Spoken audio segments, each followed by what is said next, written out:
Hello, ഞാൻ Rahina Fasmi, hale and ഹാപ്പിനെസ്സിലെ consultant സൈക്കോളജിസ്റ്റാണ്. പല പാരൻസും എപ്പോഴും പറയുന്ന ഒരു കംപ്ലയിൻറ്റ്സ് ആണ് എൻ്റെ കുട്ടി തീരെ പഠിക്കുന്നില്ല എന്നുള്ളത്. എത്ര പഠിപ്പിച്ചിട്ടും അവന് പഠിക്കാൻ പറ്റുന്നില്ല. കുറച്ച് മുന്നേ പഠിപ്പിച്ച കാര്യം വരെ മറന്നു പോകുന്ന. എത്ര നേരമായിട്ട് ഞാൻ പഠിപ്പിക്കുക, പക്ഷെ പഠിക്കുന്നേ ഇല്ല, മറന്നു പോവാണ്.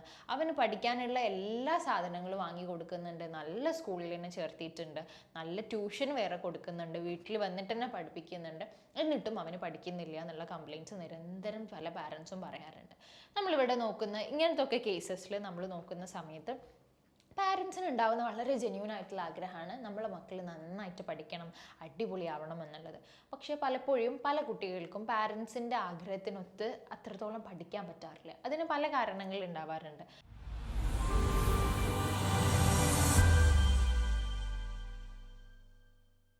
ഒന്ന്, അവർക്ക് പഠിക്കുക എന്നുള്ളത് വലിയ താല്പര്യമുള്ള കേസൊന്നും ആയിരിക്കില്ല. അവർക്ക് വേറെ പലതും ആയിരിക്കും ഇൻട്രസ്റ്റ് ഉണ്ടാവുക. അവർ പഠിക്കാൻ ടാലൻറ്റഡ് ആയിരിക്കും. ഒന്ന് ഇരുന്ന് കഴിഞ്ഞ് കഴിഞ്ഞാൽ പഠിക്കും, ഒന്ന് ഇരുന്ന് കഴിഞ്ഞാൽ പെട്ടെന്ന് പഠിക്കാനുള്ള കഴിവൊക്കെ ഉണ്ടാവും. പക്ഷെ അവർക്ക് താല്പര്യമുള്ള ഒരു ഫീൽഡ് അല്ല എന്ന് പറയില്ലേ നമ്മൾ. അതുകൊണ്ട് അവരെന്ത് ചെയ്യുന്നില്ല, പഠിക്കാനിരിക്കുന്നേ ഇല്ല എന്നുള്ളത് ഒരു കാറ്റഗറി അങ്ങനെ ഉണ്ടാവാറുണ്ട്. വേറെ കുട്ടികളെ സംബന്ധിച്ചിടത്തോളം അവർക്ക് വളരെ ഇമോഷണലായിട്ട് എന്തെങ്കിലും പ്രശ്നങ്ങൾ, ഇപ്പം വീട്ടിൽ പാരൻസ് തമ്മിൽ ഭയങ്കര അങ്ങോട്ടും ഇങ്ങോട്ടും അടിയാണ്, അത്ര നല്ലൊരു ഫാമിലി എൻവയോൺമെൻറ്റ് അല്ല, അല്ലെങ്കിൽ സ്കൂളിൽ പോയി കഴിഞ്ഞ് കഴിഞ്ഞാൽ കുട്ടികളൊന്നും കൂട്ടുകൂട്ടുന്നില്ല, അല്ലെങ്കിൽ ടീച്ചേഴ്സ് ഭയങ്കര മോശപ്പെട്ട സ്വഭാവമാണ്, ബുള്ളിങ് കിട്ടുന്നുണ്ട്, അല്ലെങ്കിൽ ചൈൽഡ് അബ്യൂസ്, അങ്ങനെ എന്തെങ്കിലും ചെറിയ പ്രായത്തിൽ ഉണ്ടാകുന്ന പ്രശ്നങ്ങളുണ്ടല്ലോ, നന്നായിട്ട് തന്നെ അവരെ ബാധിക്കുന്ന രീതിയിലുള്ള പല ഇമോഷണലി മെൻ്റലി അവരെ ബാധിക്കുന്ന രീതിയിലുള്ള പല പ്രശ്നങ്ങളും ഉണ്ടാകുന്ന സമയത്ത് കുട്ടികൾക്ക് പഠിക്കാനൊന്നും വലിയ ഫോക്കസ് കിട്ടാണ്ടാവുകയും അതിലൊരു താല്പര്യം ഇല്ലാണ്ടാവുകയൊക്കെ ചെയ്യാറുണ്ട്. ചില കുട്ടികൾക്ക് പുറത്ത് പറയാൻ പറ്റാത്ത പ്രശ്നങ്ങൾ, അതായത് അവരുടെ പാരൻസിൻ്റെ അടുത്ത്, അമ്മേൻ്റെ അടുത്തും അച്ഛൻ്റെ അടുത്തും പറയാൻ പറ്റാത്ത പ്രശ്നങ്ങളൊക്കെ ഉണ്ടാകുന്ന സമയത്തൊക്കെ അവർ ഡൗൺ ആവുന്ന, ഇമോഷണലി ഡൗൺ ആവുമ്പോൾ ഇത്തരത്തിൽ പഠിക്കാണ്ടിരിക്കാറുണ്ട്. പക്ഷെ വേറൊരു കാറ്റഗറി ഉണ്ട്, എല്ലാം ഓക്കെയാണ്, പഠിക്കാനുള്ള എൻവയോൺമെൻറ്റ് ഉണ്ട്, സപ്പോർട്ടീവ് ആയിട്ടുള്ള പാരൻസ് ഉണ്ട്, സ്കൂളൊക്കെ ഉഷാറാണ്, ടീച്ചേഴ്സ് നല്ല ഉഷാറാണ്, നല്ല ഫ്രണ്ട്സൊക്കെ ഉണ്ട്. പക്ഷെ ഇവർക്ക് പഠിക്കണം എന്നുണ്ട്, ഇവർക്ക് പഠിക്കാൻ ആഗ്രഹമുണ്ട്, പക്ഷെ എന്നിട്ടും പഠിക്കാൻ പറ്റുന്നില്ല. അങ്ങനെ ഒരു കാറ്റഗറി കാണാറുണ്ട്. ആ സമയത്ത് നമ്മൾ മനസ്സിലാക്കേണ്ടത് പല കുട്ടികളിലും പഠന വൈകല്യങ്ങൾ ഉണ്ടാവാറുണ്ട്. അതായത് നമ്മൾ ലേണിംഗ് ഡിസബിലിറ്റി എന്നൊക്കെ പറയും. അതായത് ശാരീരിക വൈകല്യങ്ങൾ പല ആളുകളിലും കാണിക്കുന്ന പോലെ പഠന വൈകല്യം, അതായത് പഠിത്തത്തിൽ മാത്രം അധികം ഇൻപുട്ട് ഇടാൻ പറ്റുന്നില്ല, ബാക്കി എല്ലാ കാര്യത്തിലും ഇത്തരത്തിലുള്ള കുട്ടികൾ സൂപ്പറായിട്ട് കാര്യങ്ങൾ ചെയ്യും. നന്നായിട്ട് പാട്ട് പാടാൻ കഴിയുന്ന കുട്ടികളുണ്ടാവും, നന്നായിട്ട് ചിത്രം വരയ്ക്കാൻ പറ്റുന്ന കുട്ടികളുണ്ടാവും, ഓട്ടം ചാട്ടം ഇങ്ങനെ സ്പോർട്സിലൊക്കെ ഭയങ്കര ഉഷാർ, കരാട്ടെ ഇതൊക്കെ ഉഷാറായിട്ട് ചെയ്യുന്നുണ്ടാവും, ബാക്കിയുള്ളവരോട് പെരുമാറാനൊക്കെ ഭയങ്കര അടിപൊളിയായിരിക്കും. പലപ്പോഴും ഈ ലേണിംഗ് ഡിസബിലിറ്റി ഒക്കെ ഉള്ള പാരൻസ് പറയുന്ന ഒരു കാര്യമാണ്, അവരെല്ലാവരും നല്ല രീതിയിലാണ് പെരുമാറുക, പക്ഷെ അവന് പഠിക്കാൻ പറ്റുന്നില്ല എന്നുള്ളത്. പാരൻസിന് ഭയങ്കര സങ്കടമുള്ള കാര്യമാണത്. എല്ലാം ഓക്കെയാണ്, പക്ഷെ പഠിക്കാൻ പറ്റുന്നില്ല എന്നുള്ളത്. അപ്പോൾ ഇവിടെ നമ്മളൊന്ന് അറിഞ്ഞിരിക്കേണ്ട കാര്യം, പല കുട്ടികളിലും ലേണിംഗ് ഡിസബിലിറ്റി ഇപ്പം കുറച്ചധികം കൂടുതലായിട്ട് കാണുന്നുണ്ട്. ലേണിംഗ് ഡിസബിലിറ്റി ഉണ്ടാവാറുണ്ട്. അതായത് അവരുടെ പ്രായത്തിനനുസരിച്ചിട്ട് അവർ എത്ര ശ്രമിച്ചാലും അവർക്ക് പഠിക്കാൻ പറ്റാത്ത ഒരു കാര്യം. കാരണം ഓരോ കുട്ടികൾക്കും ഓരോ ടാലൻ്റ് ആയിരിക്കുമല്ലോ, ഇവർക്കത് പറ്റില്ല എന്നുള്ളത്. അപ്പോൾ ഒരു 6ാം ക്ലാസ്സിൽ എത്തിയിട്ടുള്ള കുട്ടിയാണെന്നുണ്ടെങ്കിൽ ഒരു 4ാം ക്ലാസ്സിൽ എത്തിയിട്ടുള്ള കുട്ടീൻ്റെ അത്രേ ഇവർക്ക് പഠിക്കാൻ പറ്റും. ഇപ്പോഴും ഒരു 2 വയസ്സ് പുറകോട്ട് നിൽക്കുന്ന രീതിയിലാണ് ഇവരെ പഠനത്തിൽ ഉണ്ടാകുന്ന ഒരു പെർഫോമൻസ് കാണിക്കുക എന്നുള്ളത്. പക്ഷേ ഇവർ ബാക്കിയുള്ള എല്ലാത്തിലും അടിപൊളിയായിട്ട് ചെയ്യുന്നതുകൊണ്ട് നമ്മളുടെ ഒരു എക്സ്പെക്റ്റേഷൻസ് ഉണ്ടാവുമല്ലോ, ഇവരുടെ കൂടെയുള്ള ആൾക്കാരുടെ, ഇവരുടെ ടീച്ചേഴ്സിൻ്റെ, ഇവരുടെ പാരൻസിൻ്റെ ഒക്കെ ഒരു പ്രതീക്ഷ അവൻ നന്നായിട്ട് പഠിക്കാൻ പറ്റും എന്നുള്ളതാണ്. കാരണം ബാക്കി കാര്യങ്ങളെല്ലാത്തിലും അവന് നല്ല ഓർമ്മയുണ്ട്, ഒന്നും മറന്നു പോകുന്നില്ല, ബാക്കി കാര്യങ്ങൾ അവനെല്ലാം നന്നായിട്ട് ക്ലീനായിട്ട് നീറ്റായിട്ട് ചെയ്യുന്നുണ്ട്. പക്ഷെ പഠനത്തിലോട്ട് വരുമ്പോഴാണ് ഈ ബുദ്ധിമുട്ട് വരുന്നത്. അപ്പം ഇവരുടെ അടുത്ത് നിന്ന് നമ്മൾ പ്രതീക്ഷിക്കുന്ന രീതിയിലുള്ള ഒരു അക്കാഡമിക് പെർഫോമൻസ് ഉണ്ടല്ലോ, പഠനത്തിലുള്ള ഒരു പെർഫോമൻസ് അവർക്ക് കാണിക്കാൻ പറ്റാത്തത് കൊണ്ട് തന്നെ പലപ്പോഴും ഭയങ്കര ഒരു ഡിസപ്പോയിൻമെൻറ്റ്, ഭയങ്കര ഒരു വിഷമം കുട്ടിയുടെ ഭാഗത്തു നിന്നും പാരൻസിൻ്റെ ഭാഗത്തു നിന്നും ഒക്കെ കാണിക്കാറുണ്ട് എന്നുള്ളത്. അപ്പം ഇങ്ങനെയുള്ള കുട്ടികൾ എന്തായിരിക്കും എന്ന് വെച്ച് കഴിഞ്ഞാൽ ചെറിയ പ്രായത്തിലേ ഇവർക്ക് ഇഷ്യൂസ് ഉണ്ടാവേ. അതല്ലാണ്ട് ഇപ്പോൾ നമ്മൾ ഏറ്റവും കൂടുതൽ നമുക്ക് ഉണ്ടാകുന്ന ഒരു കേസാണ് ഈ കൊറോണ ഒക്കെ കഴിഞ്ഞതിന് ശേഷം കുട്ടികൾ തീരെ പഠിക്കുന്നില്ല, പഠിക്കാൻ താല്പര്യമില്ല എന്നുള്ളത്. അതൊക്കെ ഒരു പീരിയഡ് കഴിഞ്ഞിട്ട് ഒരു എന്തെങ്കിലും ഒരു സംഭവം അവരെ ബാധിക്കുന്ന ഒരു സംഭവം ഉണ്ടായതിനു ശേഷമാണ് പഠനത്തിലുള്ള ഒരു ഉഷാറ് കുറവും, ഒരു പഠിക്കാനുള്ള മടിയും, പഠിച്ചിട്ട് പഠിയാത്ത പ്രശ്നങ്ങളൊക്കെ ഉണ്ടാകുന്നത്. പക്ഷേ ലേണിംഗ് ഡിസബിലിറ്റി പണ്ട് മുതലേ അങ്ങനെയായിരിക്കും. ചെറിയ പ്രായത്തിൽ തന്നെ പഠിക്കാൻ ബുദ്ധിമുട്ടുണ്ടാകും. ചില പാരൻസ് പറയും 1ാം ക്ലാസ് 2ാം ക്ലാസ് വരെയൊക്കെ നന്നായിട്ട് പഠിച്ചിരുന്ന കുട്ടിയാണ് ഇപ്പോൾ പഠിക്കുന്നില്ല എന്നുള്ളത്. അപ്പോൾ അതിന് വേറെ കാരണങ്ങളാണ് ഉണ്ടാവുക. ലേണിംഗ് ഡിസബിലിറ്റി ആണെന്നുണ്ടെങ്കിൽ ചെറിയ പ്രായത്തിൽ തൊട്ട് തന്നെ ഈ ABCD പഠിക്കുന്ന പ്രായത്തിൽ തൊട്ട് തന്നെ അവർക്ക് ബുദ്ധിമുട്ടുകൾ കാണിക്കാറുണ്ട്. പക്ഷേ ഒരു LKG-നും UKG-നും നമുക്കത് മനസ്സിലാക്കാൻ പറ്റില്ല. ഒരു 1ഉം 2ഉം ക്ലാസ് എത്തുമ്പോഴാണ് നമുക്ക് ഇത് മനസ്സിലാക്കാൻ പറ്റുക എന്നുള്ളത്. കാരണം ഇവർക്ക് ഇപ്പം നമ്മൾ കുട്ടികളുടെയൊക്കെ IQ പലപ്പോഴും ചെക്ക് ചെയ്യാറുണ്ട്. കുട്ടികൾ പഠിക്കാൻ എന്തെങ്കിലും ബുദ്ധിമുട്ടോ മറവിയോ ഒക്കെ ഉണ്ടാവുന്ന സമയത്ത് IQയിൽ എന്തെങ്കിലും പ്രശ്നം ഉണ്ടോ എന്നുള്ളത്. അപ്പം ഈ LD ഉള്ള കുട്ടികൾക്ക് IQയിലൊന്നും ഒരു പ്രശ്നം ഉണ്ടാവില്ല. IQ ഒക്കെ നോർമൽ ആയിരിക്കും. കാരണം എല്ലാ കാര്യം നീറ്റായിട്ട് ചെയ്യുന്നുണ്ട്. പക്ഷെ പഠനത്തിൽ മാത്രമാണ് ഇവർക്ക് പ്രശ്നങ്ങൾ ഉണ്ടാവുന്നത് എന്നുള്ളത്. അപ്പം ഒരു 3 കാറ്റഗറി ഒക്കെ ആയിട്ട് ഈ ലേണിംഗ് ഡിസബിലിറ്റി ഉണ്ടാവും. ചില ആൾക്കാർക്ക് വായിക്കാനായിരിക്കും ബുദ്ധിമുട്ട്. അപ്പോൾ ഇതിൻ്റെ പ്രയാസം പറയുകയാണെന്നുണ്ടെങ്കിൽ ഇവർക്ക് അക്ഷരങ്ങളൊക്കെ അറിയാമായിരിക്കും. പക്ഷേ ഈ അക്ഷരങ്ങൾ കൂട്ടി വായിക്കുക എന്ന് പറയുന്നത് എത്ര പഠിപ്പിച്ചാലും ഇവർക്ക് പഠിക്കുന്നുണ്ടാവില്ല. കാ മാ അല്ലെങ്കിൽ കാക്ക് വള്ളിയിട്ടാൽ കീയാണ് എന്നൊക്കെ നമ്മൾ പഠിപ്പിക്കുന്നുണ്ടാവും. ആ പഠിക്കുന്ന സമയത്ത് കുട്ടിക്ക് മനസ്സിലാവുന്നുണ്ടാവും. പക്ഷെ ഒരു 2-3 സെൻറ്റൻസ് നമ്മൾ കുട്ടിയുടെ മുന്നിൽ വെച്ച് കൊടുക്കുന്ന സമയത്ത് ഇത് വായിക്കാൻ പറ്റുന്നില്ല. അക്ഷരങ്ങൾ കൂട്ടി നമ്മൾ ഇപ്പോൾ സൈക്കോളജിക്കലി പറയുകയാണെങ്കിൽ കോംപ്രഹെൻഷൻ അങ്ങനെയൊക്കെയുള്ള ഒരുപാട് സ്കില്ലുകൾ ഉണ്ടാവണം. ഒരു ഭാഷ നമ്മൾ പഠിക്കണമെങ്കിലും ആ ഭാഷ എഴുതണമെങ്കിലും ആ ഭാഷ വായിക്കണമെങ്കിലൊക്കെ ഒരുപാട് സ്കില്ലുകൾ വേണം. അപ്പം അവിടെ ആണ് ഇവർക്ക് പ്രശ്നങ്ങൾ വരുന്നത് എന്നുള്ളത്. ഇപ്പം നമ്മുടെ ബ്രെയിനിൽ ഓരോ കാര്യങ്ങൾക്കും ഓരോ ഏരിയാസ് ഉണ്ടാവും. ഇപ്പം ഓർമ്മയ്ക്കൊക്കെ ഒരു ഏരിയ അങ്ങനെയൊക്കെ ഉണ്ടാവും. നമ്മളുടെ മോട്ടോർ കോർഡിനേഷൻസ് കൈയും കാലും മൂവ് ചെയ്യുന്നതിനൊക്കെ ഒരു ഏരിയ പ്രവർത്തിക്കണം, അങ്ങനെയൊക്കെ ഉണ്ടാവും.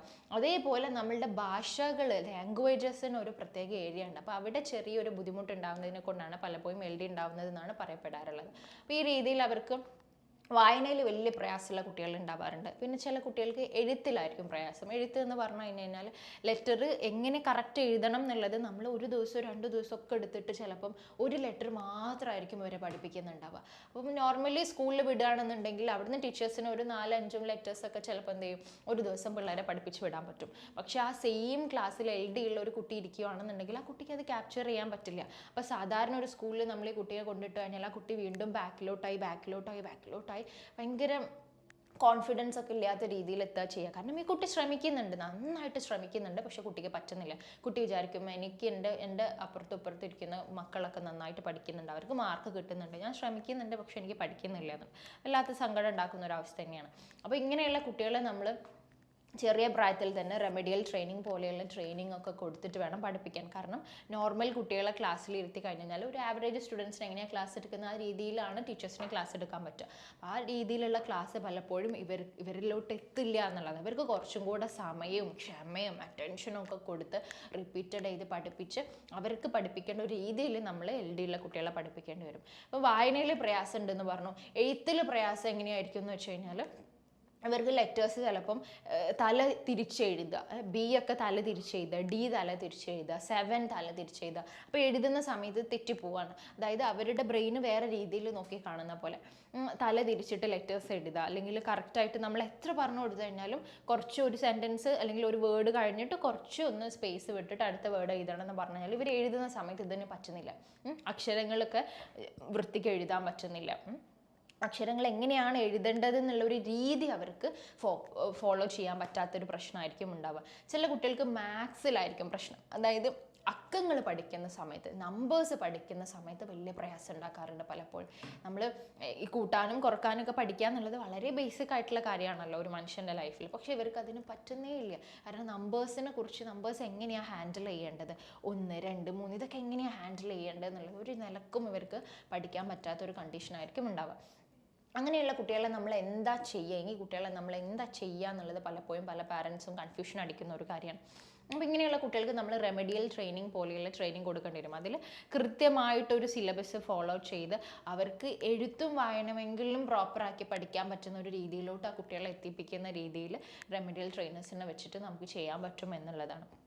കാരണം ആ കുട്ടികൾക്ക് സാധാരണ ഒരു ക്ലാസ്സിൽ കൊണ്ടിട്ട് കഴിഞ്ഞ് കഴിഞ്ഞാൽ പഠിക്കുന്ന രീതിയിൽ ആ കുട്ടികൾക്ക് പഠിക്കാൻ പറ്റില്ല. അവർക്ക് എപ്പോഴും നമ്മൾ എത്ര ഫോഴ്സ് ചെയ്തിട്ടും കാര്യമില്ല. ഇവിടെയാണ് പാരൻസ് മനസ്സിലാക്കേണ്ട ഒരു കാര്യം. നമ്മൾ എത്ര നിർബന്ധിച്ചിട്ടും കാര്യമില്ല, കുട്ടിക്ക് അതിന് പറ്റാത്തതുകൊണ്ടാണ്. അപ്പോൾ ഓൾറെഡി ഈ കുട്ടി ശ്രമിച്ചിട്ടും ഈ കുട്ടിക്ക് ഉദ്ദേശിച്ച രീതിയിൽ നമ്മൾ ഒരുപാട് എഫേർട്ട് ഇടുന്നുണ്ട്, പക്ഷെ അതിൻ്റെ റിസൾട്ട് കിട്ടാണ്ടാകുമ്പോൾ ഓട്ടോമാറ്റിക്കലി നമ്മൾ ഭയങ്കരമായിട്ട് ഡൗൺ ആവില്ല. അപ്പോൾ ഇങ്ങനെയുള്ള കുട്ടികൾ ഭയങ്കര സെൽഫ് കോൺഫിഡൻസ് ഇല്ലാണ്ടായി പഠിക്കാൻ പിന്നെ പിറകോട്ടായി. അവർക്ക് മനസ്സിലാവും ഞാൻ എഫേർട്ട് ഇട്ടിട്ട് കാര്യമില്ല എന്നുള്ള, പഠനത്തിൽ താല്പര്യം ഇല്ലാണ്ടായി വരും. പിന്നെ ഇവരുടെ ചുറ്റിലുള്ള ആൾക്കാർക്ക് ഇവരുടെ യഥാർത്ഥ പ്രശ്നം മനസ്സിലാവാത്ത സിറ്റുവേഷനും കൂടെ വരുന്ന സമയത്ത് എന്താ ഉണ്ടാവുക, ഇവർ കുറ്റപ്പെടുത്താൻ തുടങ്ങും. നിനക്ക് എന്തിൻ്റെ കുറവാണ് അവിടെ ഉള്ളത്, എല്ലാം പഠിക്കാനുള്ള സൗകര്യങ്ങളുണ്ട്, ഹൈ ക്ലാസ് സ്കൂളിൽ ചേർത്തിട്ടുണ്ട്, അടിപൊളി ടീച്ചേഴ്സ് ഉണ്ട്, എന്താ പ്രശ്നം നിനക്ക് എന്ന് പറഞ്ഞിട്ട് പാരൻസും ടീച്ചേഴ്സും ഒക്കെ വഴക്ക് പറയാനും കൂടെ തുടങ്ങുമ്പോൾ ഇവരുടെ ഉള്ള സെൽഫ് എസ്റ്റീമും കൂടെ താഴോട്ട് പോയി ഇവർ ഭയങ്കര ഡൗൺ ആവുന്ന സിറ്റുവേഷൻ ഉണ്ടാവാറുണ്ട്. അപ്പോൾ ഇങ്ങനെയുള്ള കുട്ടികൾക്ക് മിക്കപ്പോഴും ഒരു വേറെ എന്തെങ്കിലും കാര്യത്തിൽ അവർ ഭയങ്കര അടിപൊളിയായിട്ട് ചെയ്യാറുണ്ട്. ഇപ്പം നീ പറഞ്ഞ പോലെ സ്പോർട്സിൽ നന്നായിട്ട് ചെയ്യുന്ന കുട്ടികൾ കാണാറുണ്ട്, പാട്ട് നന്നായിട്ട്. അപ്പോൾ ഇവർക്ക് എന്തെങ്കിലും ഒരു ഏരിയ ഉണ്ടാവും. അപ്പോൾ ആ ഏരിയ കൃത്യമായിട്ട് പാരൻസ് കണ്ടുപിടിച്ച് അതിൽ സപ്പോർട്ട് ചെയ്യാനും നമ്മൾ സൈഡിലൂടെ നോക്കണം. കാരണം ഈ കുട്ടിയുടെ കോൺഫിഡൻസ് ഡെവലപ്പ് ചെയ്യുക എന്നുള്ളത് വളരെ ഇമ്പോർട്ടൻ്റ് ആയിട്ടുള്ള കാര്യമാണ്. അപ്പോൾ അത് നമ്മൾ കൃത്യമായിട്ട് ശ്രദ്ധിക്കുക തന്നെ വേണം. പിന്നെ പറഞ്ഞ പോലെ അവരുടെ എഴുത്തും വായനയെങ്കിലും പ്രോപ്പർ ആക്കാൻ വേണ്ടിയിട്ടുള്ള ട്രെയിനിങ് നമ്മൾ കൊടുത്തുകൊണ്ടേയിരിക്കണം. അത് നോർമൽ സ്കൂളിൽ കൊണ്ടുപോയിട്ട് കഴിഞ്ഞാൽ ആ കുട്ടികൾക്ക് കിട്ടണം എന്നില്ല, ഒരു സെപ്പറേറ്റഡ് ആയിട്ടുള്ള ഒരു ട്രെയിനിങ് നമ്മൾ കൊടുക്കേണ്ട സിറ്റുവേഷൻസ് പലപ്പോഴും ഉണ്ടാവാറുണ്ട്. പല കുട്ടികൾക്കും ചെറിയ പ്രായത്തിൽ ഇത് ലേണിംഗ് ഡിസബിലിറ്റി ഉണ്ട് ഈ കുട്ടിക്ക് എന്നുള്ളത് മനസ്സിലാക്കാൻ പറ്റാണ്ട് പ്രോപ്പറായിട്ടുള്ള ട്രെയിനിങ് കിട്ടാണ്ട് 10ാം ക്ലാസ്സും +1 +2 ഒക്കെ കടന്നു പോയി തോറ്റ് വായനയും എഴുത്തും മര്യാദയ്ക്ക് എഴുതാനും വായിക്കാനും പഠിക്കാണ്ട് അവരുടെ ലൈഫിൽ ഭയങ്കര ബുദ്ധിമുട്ടുണ്ടാക്കുന്ന സ്റ്റേജിലോട്ട് പലപ്പോഴും എത്താറുണ്ട്. അതായത് വലിയൊരു അഡൾട്ടായി വലിയൊരു മനുഷ്യനായി കഴിഞ്ഞിട്ടും എഴുതാനും വായിക്കാനും അറിയാത്തൊരു അവസ്ഥ എന്ന് പറയുന്നത് വലിയ ബുദ്ധിമുട്ടായിരിക്കും നമ്മളുടെ പ്രത്യേകിച്ച് ഇപ്പോഴത്തെ സൊസൈറ്റിയിൽ ജീവിക്കാൻ വേണ്ടിയിട്ട്.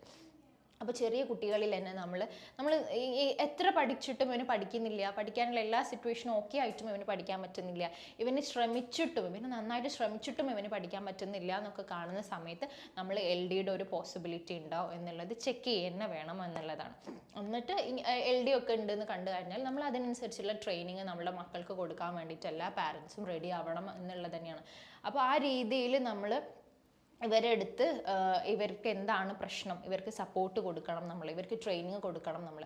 ആ രീതിയിൽ അവരെ ടേക്ക് കെയർ ചെയ്ത് കഴിഞ്ഞാൽ അവരുടെ എഴുത്തും വായനെങ്കിലും കുറച്ച് പ്രോപ്പർ ആവാനും അവർക്ക് കുറച്ച് കോൺഫിഡൻസ് ക്രിയേറ്റ് ചെയ്യാനും പിന്നെ അവർക്ക് ഏത് ഏരിയ ആണോ കുറച്ച് അടിപൊളിയായിട്ട് അവർ ചെയ്യാൻ പറ്റുന്നത് അതും കൂടെ നമ്മൾ സപ്പോർട്ട് ചെയ്യുമ്പോഴാണ് ഇങ്ങനെയുള്ള കുട്ടികൾക്ക് കുറച്ച് അവരിൽ ഒരു കോൺഫിഡൻസ് ഉണ്ടാവാറുള്ളൂ. അതല്ല നമ്മൾ എപ്പോഴും കുറ്റപ്പെടുത്തുന്ന സമയത്ത് അവർ ഡൗൺ ആയി വീണ്ടും പറ്റുന്ന കാര്യം പോലും പറ്റാത്ത രീതിയിലോട്ട് എത്താറുണ്ട് എന്നുള്ളതാണ്. അതാണ് ഈ LD ഉള്ള ഒരു കുട്ടികളിൽ കാണുന്ന ഒരു കാര്യം എന്നുള്ളത്. അപ്പോൾ ഒരുപാട് കുട്ടികളിൽ LD കാണാറുണ്ട്.